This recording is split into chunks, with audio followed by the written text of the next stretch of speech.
Hi అండి. Hello. ఈరోజు recipes ఏంటో తెలుసా? ఆలూ ఫ్రై, బీరకాయ కర్రీ, ఇంకా పప్పు పులుసు అనమాట.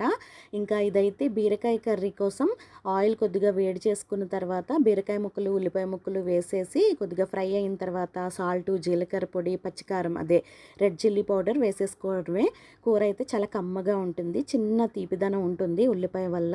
ఉల్లిపాయ ముద్ద వేస్తే ఏంటంటే మనకి ఎక్కువ ఆయిల్ ఆగుతుంది కాబట్టి తక్కువ నూనెతో చేయాలని ఇలా చేశాను. ఇంకా ఇదైతే పప్పు పులుసు అండి. ఎర్రకంది పప్పు, పెసరపప్పు 2 కలిపి చేసింది. 2 కలిపి కడిగేసుకుని మనం కొద్దిగా వాటర్ పోసేసుకుని పసుపు, కొద్దిగా నూనె వేసి ఉడికించుకుంటూ కూర ముక్కలను కూడా తరిగేసి అందులోనే వేసేసాననమాట.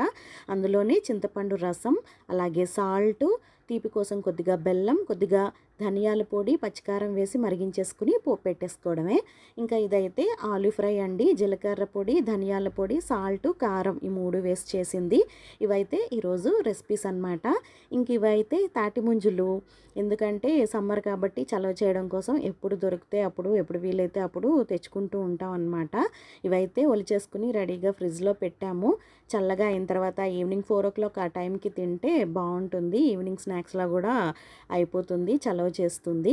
అలాగే ఇంకా నైట్కి డిన్నర్ అది ఏమీ లేకుండా ఇలా స్వీట్ కార్న్ అయితే ఉడకబెట్టేసుకున్నాం అనమాట. నైట్కి అయితే ఇవే తినేస్తాము. సో ఇవైతే ఈరోజు రెసిపీస్ అండి. వీడియో నచ్చితే లైక్ చేయండి.